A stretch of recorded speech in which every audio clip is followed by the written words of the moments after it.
Hey everyone, welcome to Conversation Piece with Patrick Armstrong. That is me. I am Patrick Armstrong, your host of the show, and this is the show where I talk to my friends and other people about whatever is on their minds at the moment, whatever they've got going on right now, whatever seems to be necessary or relevant to have a conversation about. You might have noticed from the show notes or from the title of the episode, but I don't have a guest again this month. That's 2 episodes now, 2 full episodes in a row. No guest. If you listen to episode 4, or if you've listened to the show before, and thank you for returning. If you haven't listened to the show before, thank you for joining us for the first time. I release new full episodes on the first of every month that coincides with my newsletter that goes out via email. And then I release little half episodes on the 15th or in between the full episodes, in between the first of every month. On those episodes that come out on the first of every month, I have had a guest, at least for the episodes 1 through 3. Those episodes all featured a guest and featured a conversation with them about a number of things. One was imposter syndrome. One was about returning to Korea. The other was just a very friendly chat, catching up. I was going to say getting to know, but catching up with each other. That was episode 3's conversation. And generally, that's how I wanted the show to go. But for the last 2 months, or technically the last 3 months, I have either been preoccupied or just too lazy to correctly and appropriately produce my show. So that is why you're just getting me this month again. And so I'm going to talk a little bit about why, or what I do the show, like why I'm doing the show, and what I hope to get out of it. And I will talk about that in just a moment. But if you're listening to this episode 5, on the day it is released, then it is February 1st. And happy Black History Month. A month where we celebrate and listen to and amplify the voices of the Black community in America and across the globe. If you have been following me for any amount of time, you've probably seen me talk about I don't know if it's casual disdain, but my dislike of heritage or celebratory months, specifically because it feels like the way we treat them in America is like this is the only time that we should ever talk about Black people or Asian people in May, or is November Jewish American Heritage Month? Anyways, that's what I'm saying. And it feels very limiting. It feels very boxed in. It feels like this is the only time we should be having these conversations or celebrating this community. And it just feels like we should be moving beyond that. We should be, Heritage Months keep us in that mindset of scarcity, I guess. It is like a scarcity mindset, thinking, okay, we only have this month, so like in May, we can only talk about Asian stuff. Well, okay, that's great, and we should, and it's nice to have time focused to our particular group or our particular racial or ethnic demographic, but we should be having these conversations all year, every month, about every group. There's no reason that we should only be talking about Asians in May or Black people in February or, I guess, adoptees in November, things like that. We shouldn't only be talking about mental health awareness in May either. Actually, I think Jewish American Heritage Month is in May. Anyways, that's my whole point with Heritage Months. But because it is February and because February is Black History Month, do just want to acknowledge and shout it out because it is important that we still recognize those things and we still take the time, especially folks who are not Black, to cede the microphone, cede the space to folks from the Black community and to just listen and learn and actively deconstruct and unlearn the white supremacy and whiteness that we have all internalized over the course of our lives because of the society and the country and the world that we live in. That's just the world that we live in. And I don't say that flippantly. My tone might have sounded flippant, but it sucks. It's definitely not good. It's not great. It's terrible. and we have to fight back in whatever ways that we can. And one of those ways is by addressing the anti-blackness that we all have and making sure that we are not perpetuating that. And February allows us time, or has been designated the time to really be paying attention. But again, we should be paying attention all the time. It's not just February. If you're listening to this podcast and you're not signed up for my newsletter, I go into this a little bit more. I specifically highlight a few folks that I learn a lot from. So if you haven't signed up for the newsletter, go check out my Instagram or my LinkedIn or my website. You can find places to sign up there. Make sure you grab that. Would greatly appreciate it. But yeah, share a few folks that I learned from either on Instagram or LinkedIn or just out in the world in general who have definitely taught me a lot. About a lot of different things. So go check them out and listen to black folks, y'all. Listen to black people. So I talked about, or I said at the top really quickly that I just want to talk a little bit and kind of refresh on why I do a show or why I do this specific show. Originally it started as a way to just do something in the creative / media space that was truly my own, that wasn't social media focused, and to see if I could host or kind of do and produce a show on my own. And wanted to have conversations that I wasn't having on these other shows that I work on. The John Chi Show very specifically focused on Korean adoptees. Dear Asian Americans obviously focused on the Asian American experience. And I love working on both those shows. I love the conversations that we have on those shows, and I don't want to stop having those conversations. It's very important that we do.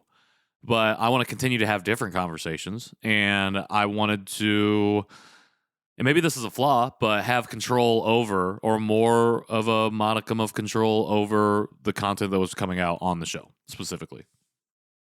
And I think that's a normal thing for a lot of people to have. Maybe not. Maybe I'm selfish, but that's okay, I guess. I've really enjoyed doing it, specifically because it's another way, as I've leaned into this kind of entrepreneurial route that I've taken since December, and that's really been kind of cultivating since last May. I know that I've realized and starting to understand the importance of building your personal brand.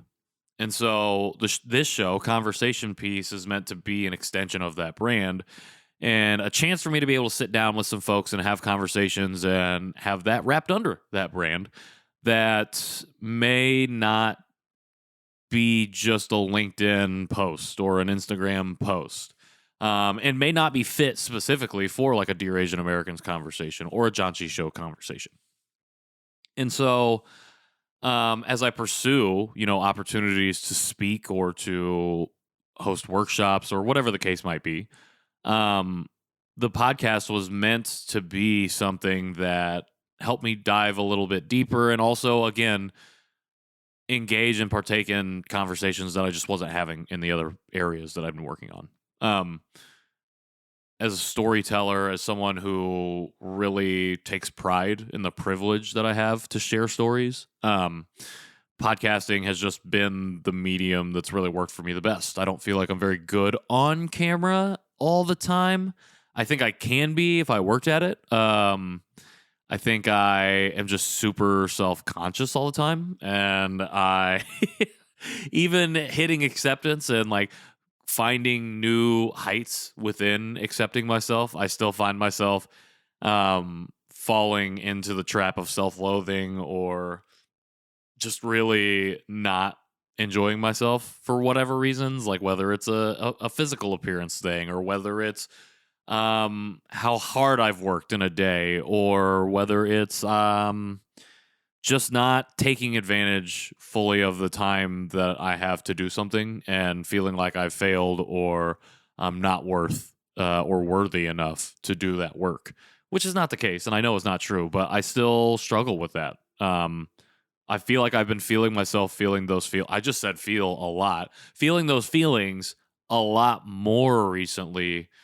And I feel like it's been a testament to my growth. The fact that I haven't gotten completely depressed because of those feelings, but it's still showing me, or it's shown me that I obviously have work to do. And this work is obviously continuous, like continual, it's perpetual, like it is ongoing. If you ever feel like you're done with the work, or if I ever feel like I'm done with the work, it probably means I hope it means I'm either 100 and I'm about to die, or the less, or the more unfortunate response being that I don't, like I'm arrogant enough to think that I don't have anything else to learn or any more areas to grow.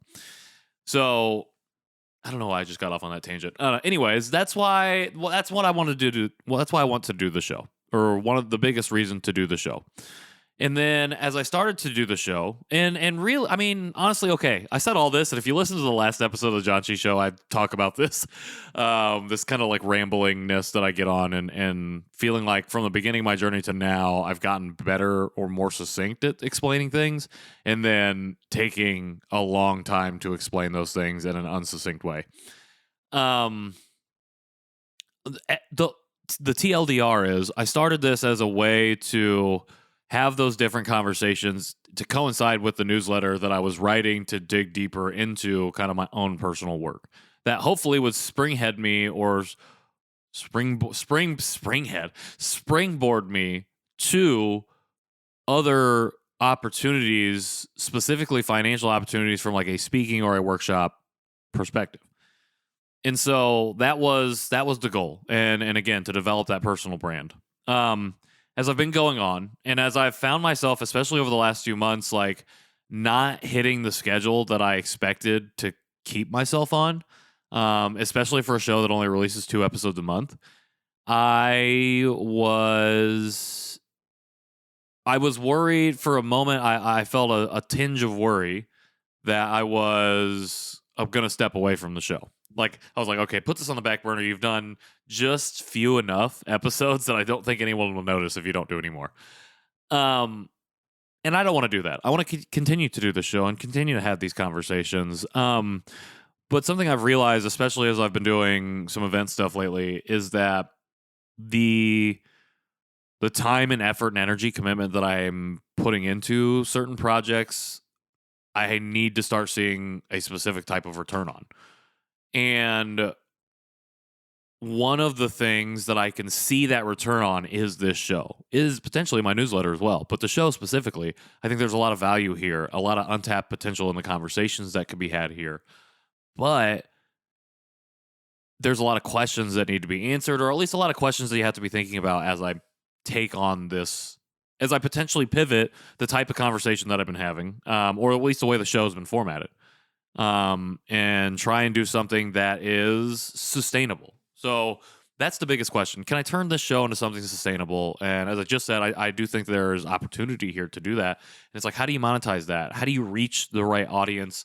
How do you produce the right content, quality content that people want to engage with, people want to consume, and they want to come back for more? Obviously, the people who have been coming back and listening to the podcast every couple weeks are helping me to kickstart this, to keep it afloat, to keep it, or get it going, I guess, not to keep it afloat, but get it going, get it floated in the first place.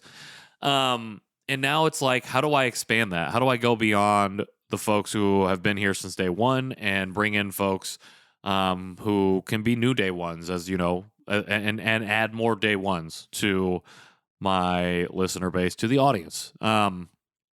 And so these are a lot of things that I've been thinking about. And I think the half episodes, like this episode right now, are really going to be about kind of deciphering the process and trying to be open and transparent about what that looks like. Is that ads? Is that partnerships? I don't know. I would love to do brand partnerships. I think there are things out there, there are opportunities out there that make a lot of sense. But again, it's just like pursuing those things. And is the show that I'm creating, the content that I'm creating on the show, worth it to a brand partner or a sponsor or whoever? From their perspective, is it worth it to invest in something like this? And so that is what you can expect going forward. And in the spirit of transparency and openness, I think one of the things that I want to do from a show perspective, from a formatting perspective, is shorten the length of my episodes. So, podcasting, as many of you know, is a long endeavor, and a lot of people, a lot of shows, including my own, put out hour to hour and a half long episodes, and that's just par for the course because you're having deep, in-depth conversations most of the time, and it's hard to capture all of that in a 20 to 30 minute conversation. However, I do think that there are, and I've listened to plenty of shows that are 20 to 30 minutes long that have those really substantial, those really um, thought-provoking and engaging conversations within that shorter format. And so that's one of the routes and changes that I want to make, is to shorten these episodes up, to be more succinct, to force myself into kind of the uncomfortable zone of not rambling. That's just me. I'm a talker. I'm a rambler. I am the silhouetted emoji that is yelling. The gray silhouetted emoji that is yelling. That is me. Um, but I think there is potential in shortening that up and seeing what kind of show I can make out of that. And so, from that standpoint, it is, who are the right guests? Who should I be talking to? I talk about I define the show as the show where I talk to my friends and other folks about whatever they have on their minds at the moment. And I think really drilling down on one specific thing each month is still very interesting to me. And it's really interesting to think about what kind of conversation we could have, what pointed conversation we could have in just that short 20 to 30 minute time. And I think that I'm really excited to see what comes out of those. I also think it's going to help from a commitment standpoint. And I don't know. I don't even know if this conversation is good podcasting material. Maybe it's too much behind the scenes. Maybe it's too transparent, that I am just trying to figure this thing out as I go. And I don't really know, despite having partaken in two different shows that have won awards, that have seen growth in community building in wildly different ways, seen success in various different ways.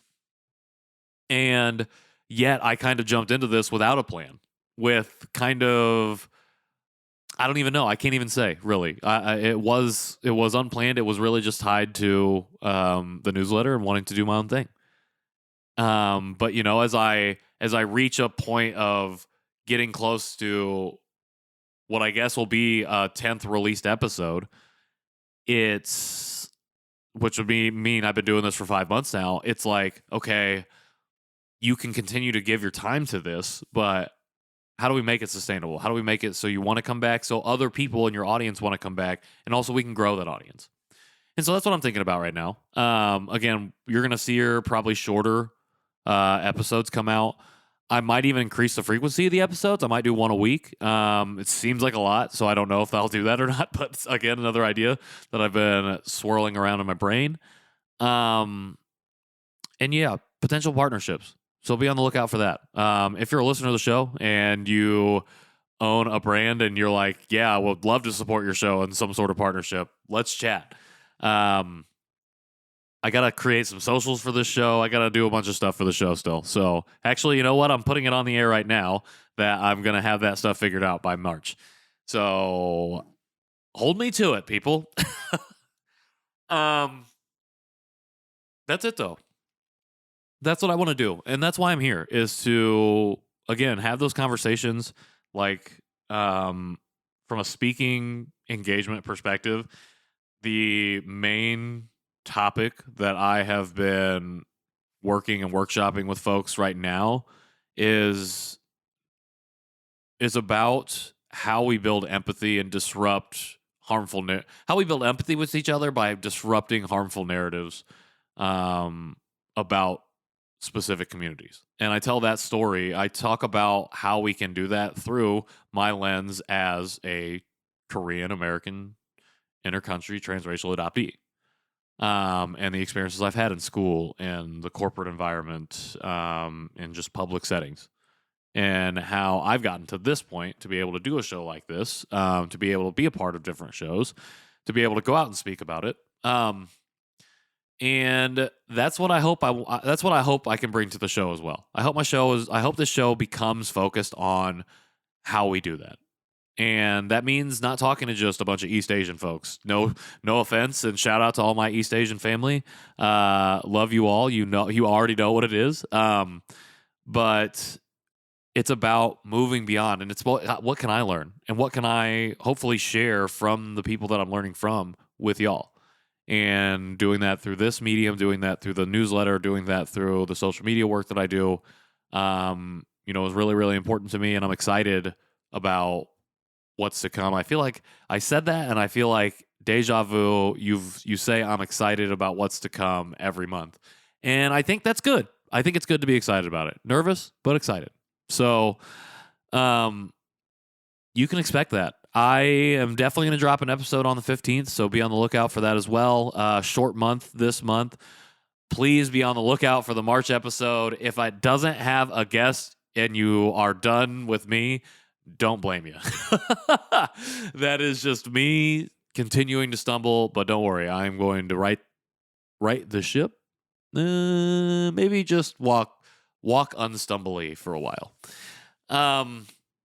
If you're listening to this, you probably already know where to follow me. But if you're just randomly coming across this on Apple Music or Apple Podcasts, my apologies, you can follow me on all the social medias at Patrick in the World. Follow me on LinkedIn. That is linkedin.com/in/Patrick in the World. PatrickInTheWorld.me for my website. If you would like to work together, if you're looking to book, speakers for May, specifically for APAM, for Asian Pacific American Heritage Month, I still have some availability for that. If you're looking, I'm looking to book in April and June, the first half of June as well. So anything, like, we can talk about other stuff besides Asian and adoptee stuff. But specifically, let's talk about how we can build stronger communities by disrupting those narratives. So if you want to do that, go to PatrickInTheWorld.me. Reach out to me there. You can also send me an email to Patrick@PatrickInTheWorld.me. I think that's about it, though. Just want to say again, thank you so much for being here with me, for continuing to come back, for the people who have been here listening previously, for everybody who's joining me for the first time, and hopefully not the last time. Thank you so much. It means a lot to be able to just share my voice and my thoughts and have it resonate with some folks. So, again, excited about what's to come, excited about February, excited about what we got going on in March. March is going to be a big month, so be ready for a lot of stuff to come out in March. And as for February, listen to Black people. See ya.